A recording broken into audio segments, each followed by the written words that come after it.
In this tutorial, we're going to be going over how to digitally paint. And we're going to keep things simple. We're going to start with just painting a sphere so we can focus on the process and how to set up our Photoshop file. I went ahead and already opened up a Photoshop file, 2000 by 48 by 2000 by 48 pixel canvas size, 72 resolution, RGB color mode, and I went ahead and filled the background with a dark gray. Now, for organizational sake, we're going to go ahead and label each of our layers. So what I want you to do is on your first layer, it's going to have just your fill color for the background. I want you to go ahead and double click on the name of the layer, which should be layer 0 or layer 1. And for this, I'm just going to put backdrop.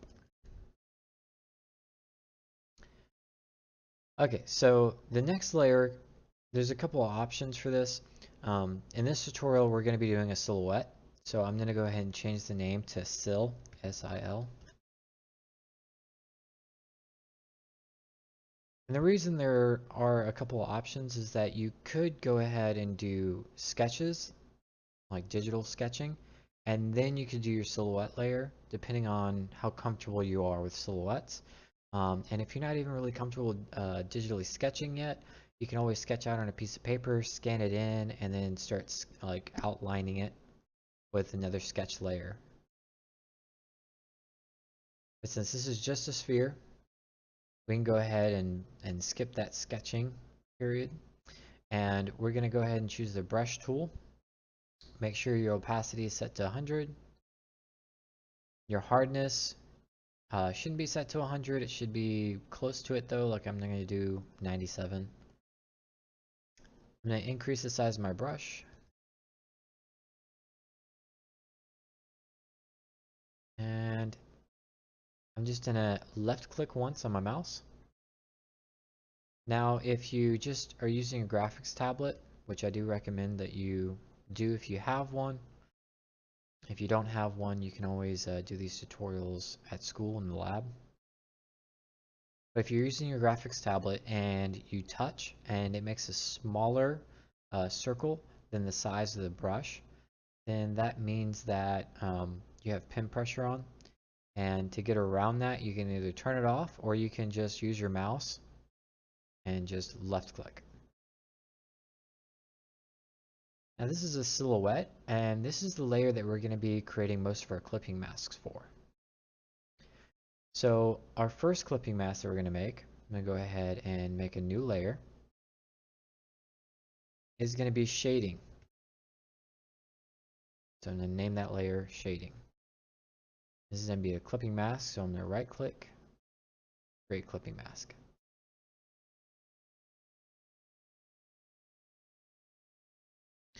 So when we shade, we're going to be shading from darks to lights, at least in this example.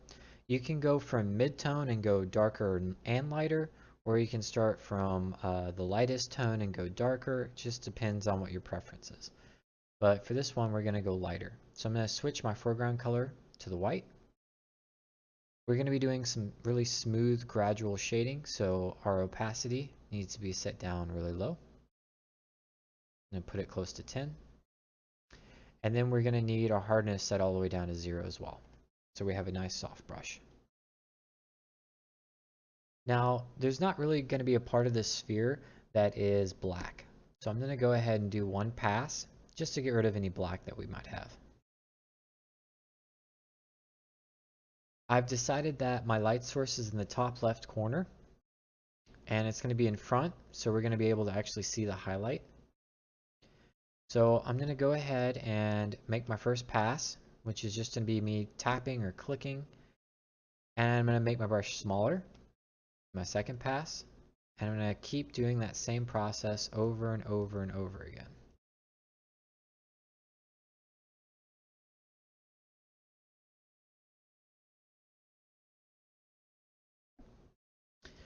And that's going to be our general shading.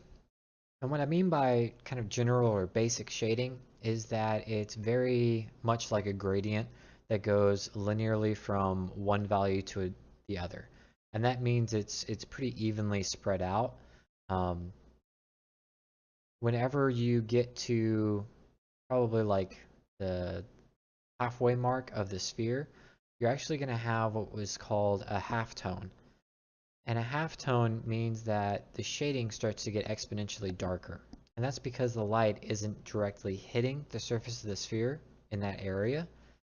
So we go from direct light to indirect light. And we'll talk about that more in a second. But to get that halftone, we have to darken it back up. So I'm going to go ahead and switch back to my black. I'm going to increase my opacity a little bit. And I'm actually going to increase my hardness close to 50%. And I'm going to go ahead and make my halftone.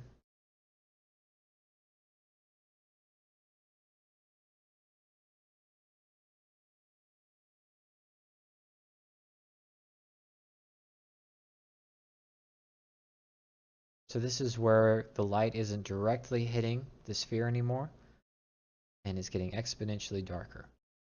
Now we did the basic shading first because over in this dark shadowy area, we still have some gradation. It's just a lot darker now.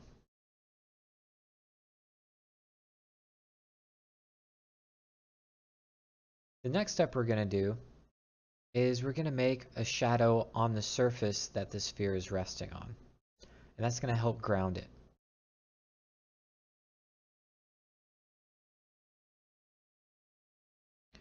So to do that, I'm going to select the silhouette layer, right click, and I'm going to go up to duplicate layer.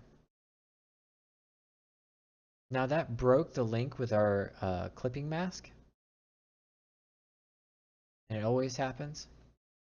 So the silhouette copy that we just created, I'm going to rename to shadow, and I'm going to click and drag the shadow down below the silhouette layer, and then I'm going to go ahead and click on the shading layer that we just made and make it a clipping mask again. Now for the shadow, make sure you have the shadow layer selected. I'm going to hit Control T to transform, and I'm going to squash it until it looks like it's on the surface of a table or whatever else it's sitting on. The light source is in the top left, so that means we're going to go right a little bit for the shadow. And make sure that the bottom of your object is actually in the shadow, especially from this angle of the light. If I put it right on the edge, it's going to look really weird, like it's floating.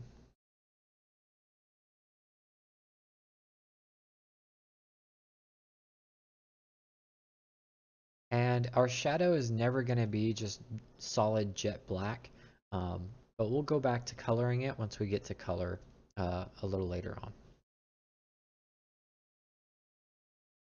The next layer we're going to create is the highlights, and I'm just going to label it HL. Also going to be a clipping mask. So if the surface is just a matte finish, then the light will be diffused, which means that it's going to be spread out evenly and diffused along the surface. So a light's not going to have a super strong highlight. What we have now is pretty much like a matte surface. Now if we wanted a little bit stronger highlight, that would kind of make it a satin. And if we wanted a super strong highlight that's really crisp and clearly defined, maybe has some lens flare effects on it, then that would be glossy. I'm going to go ahead and make, put it close to 50%. I'm going to go ahead and make just a glossy highlight.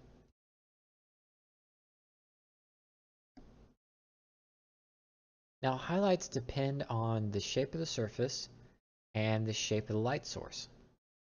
So if this light source is just, a light bulb, then this would probably be good enough. If it was a fluorescent tube, we would actually have a bar running along the surface.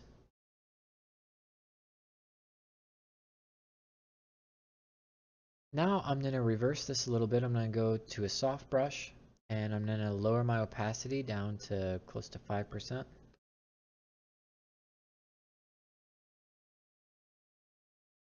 And what we're about to do is what's called a bounce light.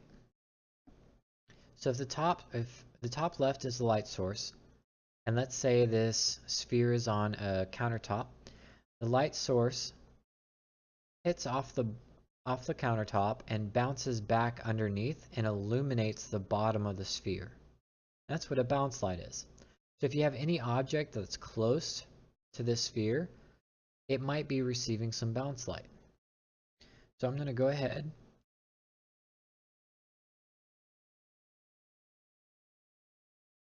and make my bounce light.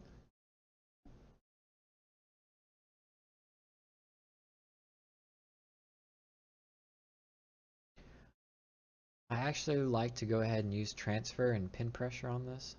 So I'm going to go ahead and do that. Just lets me control how much of it's on there.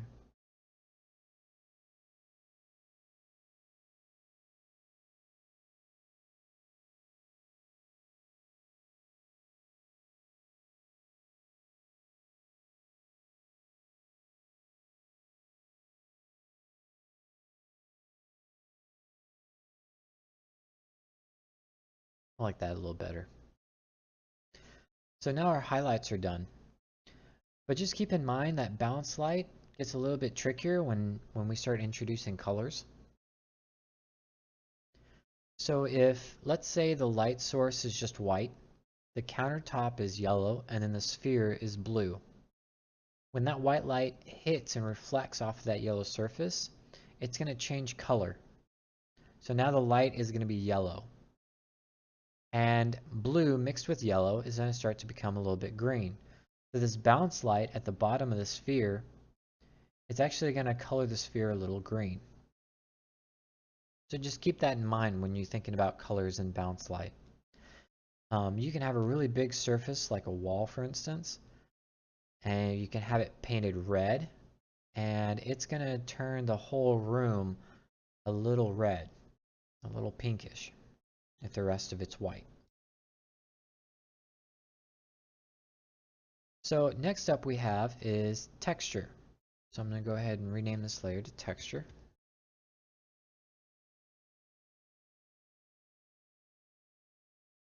It's going to be a clipping mask. So for my brush, a couple of tutorials ago, we made a grunge texture. So I'm going to use that brush.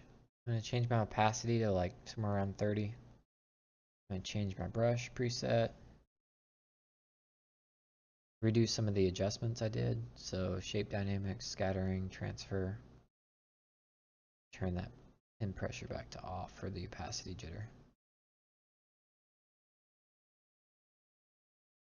Give myself some opacity jitter, so I'm just going to do 100%. I'm going to change my foreground colors back to black. And I'm just going to do a basic pass where I get most of it. I'm going to increase my opacity, make another pass.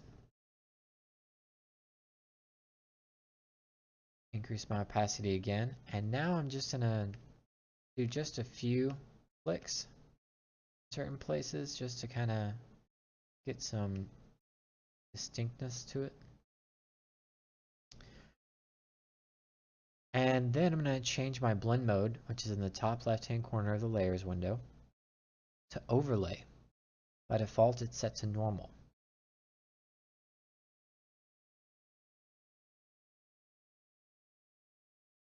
An overlay blends textures a lot better with the values that are underneath it, which means pure white and pure black. So pretty much the whiter something is and the blacker something is, or closer to those two, the texture, whatever you put on this layer, isn't going to affect it as much. And then I'm going to mess with the opacity until I get it about where I want it to be.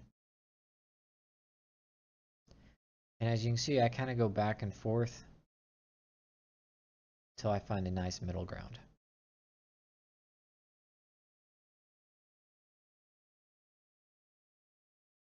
I'm going to create a new layer because now we're going to do color.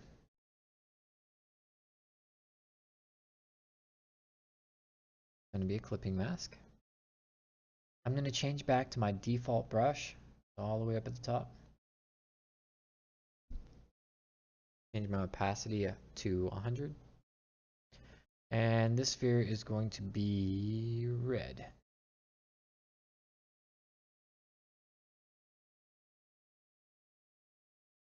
Now if I go over this with my color, it's going to destroy everything that we have underneath. That's why I'm going to change this blend mode to color. That way it keeps all that information and we just change the hue, but not the values.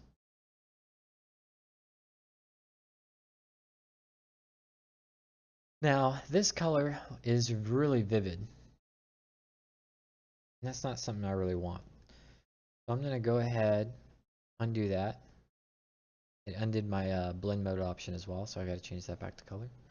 And I'm going to lower the opacity down to like 60. That looks a lot better.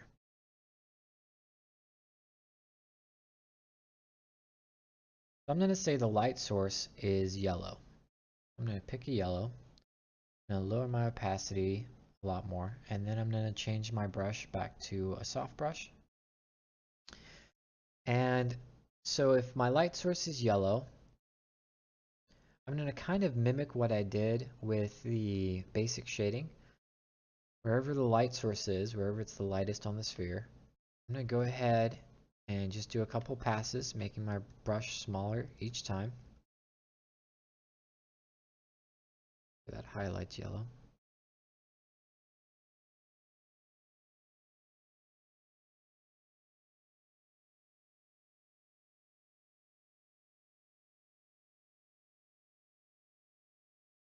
And then we have that nice orange color. So it's a red sphere, but there's a yellow light, so it starts to become more orange. Now, if you have a warm object, the principle is that you'll have cool shadows and darks. So for the darks of the sphere, I'm going to go ahead and choose purple. And I'm going to check real quick to see if 12% opacity is okay. Yeah, 12%. I'll probably do a couple passes that way, actually.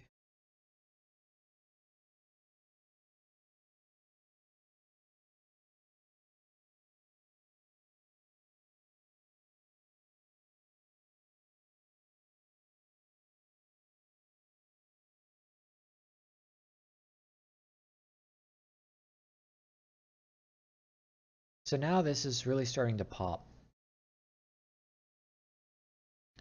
We have some cooler colors in our darks. We have some really warm, bright, vivid colors in our lights. But now we still have to worry about the shadow. So for the shadow, I'm just going to go up to, once I have it selected, I'm going to go up to Image, Adjustments, Hue and Saturation. It's black, so we need to colorize it. I need to make it a little bit lighter so it can actually receive some color. I'm going to change it to blue. Maybe make it a little bit more saturated. And then play around with the dark and lightness. Like that. And hit OK. So even though it's a shadow, I'm going to have it be a little blue. And then I mess around with the opacity.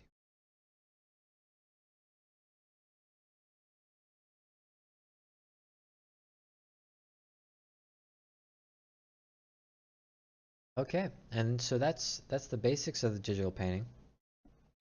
But this sphere in particular doesn't look quite right. It's glossy, but it doesn't have a reflection on it. So when you're thinking about doing details on an object, always think about level of detail. Is this object important? Is it really, really small on screen? If you want to have a reflection, but you don't want too much level of detail or spending too much time on it, you can go ahead create a new layer, and we're going to change this to reflection 1.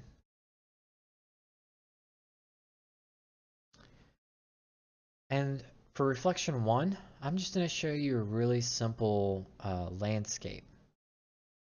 And it's going to be just a silhouette. So there's not going to be any value changes or anything like that. It's just going to be a silhouette. So I'm going to change my brush back to black. I'm going to increase my opacity all the way up, and then I need to increase my hardness as well. So what the reflection does when it hits the surface of the sphere is it conforms to its shape, which means you're going to have some warping and skewing going on. So if I had a landscape, let's say we give it a horizon. If I have a landscape, what's going to happen is that it's going to start bending as it gets towards the edge of the sphere.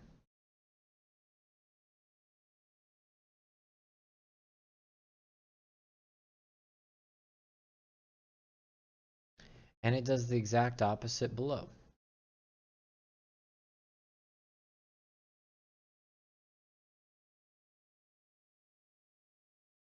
I'm going to go ahead and fill this in. I'm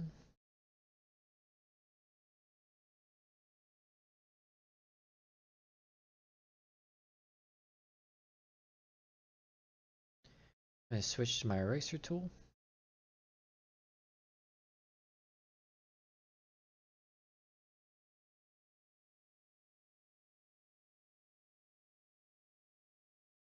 And I'm just going to give some pretty much just some noise to this, just to make it look a little bit more natural, like it's actually showing something, even though this isn't anything.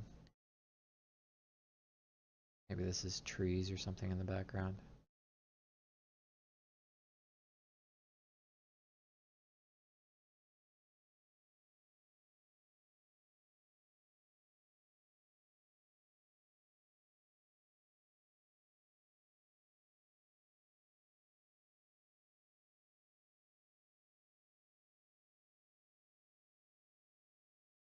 I'm also going to do it to the bottom side. Maybe this is like a rocky shore.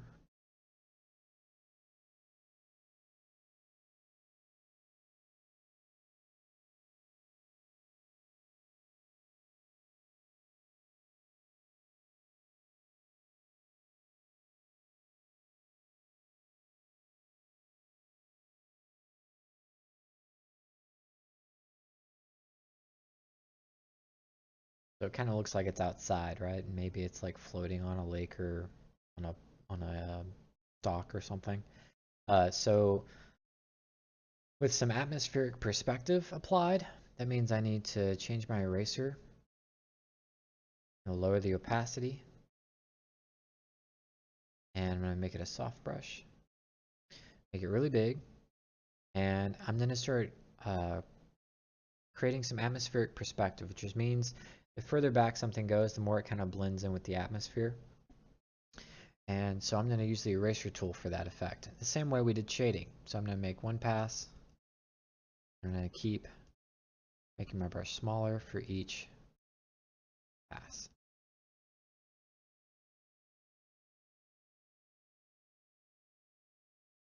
And then I'm going to go ahead and change the blend mode of the reflection to overlay again. And lower down the opacity overall.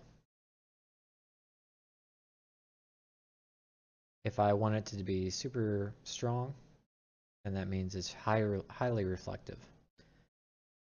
And then when I zoom out,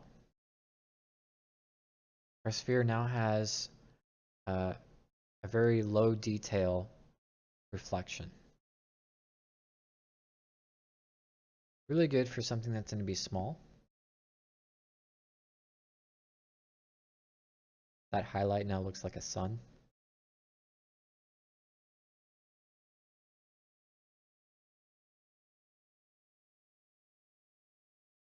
The second way to do reflections is to actually go ahead and paint out a really simplified version of a room that you want this ball to exist in. So I went ahead before the tutorial started and I went ahead and made this quick little mock-up. Not too much detail, really flat colors all over the place. Let me go ahead and merge this down. So if you're going to copy and paste an image, by the way, it needs to be all on one layer, which is why I just merged that one down. I'm going to go ahead and hit Control A to select everything on the canvas, Control C to copy it. Zoom out a little bit because I know this is going to be bigger than this canvas. Control T to change the size of it. And I'm going to make it roughly same size as the sphere, because we're going to be bowing it and warping it.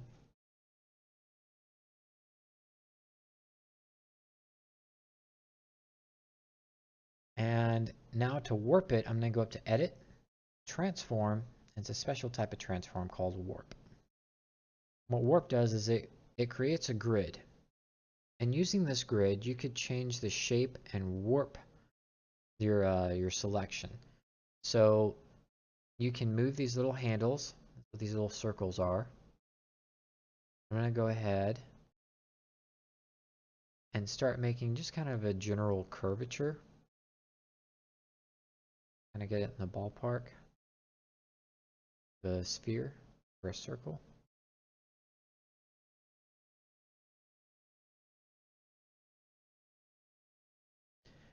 I'm going to pull in these corners a little bit.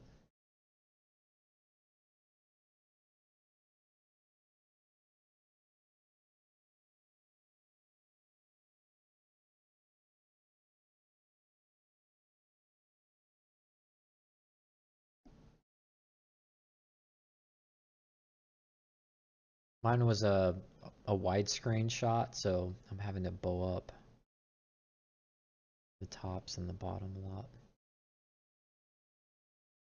Okay, and now I'm going to go ahead and change the intersects on the inside of the grid, so you can grab each one of these intersects of the grid. And it's kind of a push-pull type scenario, where if I pull one, you see how these other points kind of get affected by that change. So you kind of have to work it and just keep widening it out for each corner.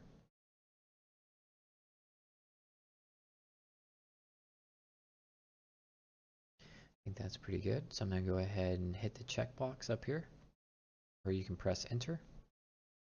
This is going to be a clipping mask. I'm going to create one. And then I'm going to change the blend mode from normal to overlay. I'm going to go ahead and turn off my silhouette reflection.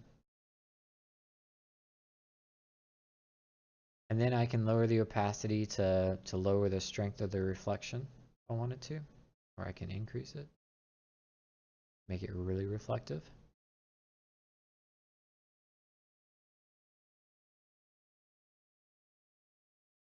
And that's it. So that's the more complicated approach, but you get a much better looking reflection. So just make it like you would any other painting. You don't have to put that much detail into it because you're just really not going to see it, especially if it's not of 100% opacity. And then you're going to warp it into the shape that you have, whether it's whatever geometric shape that you have, so like a cylinder, a box, sphere, cone.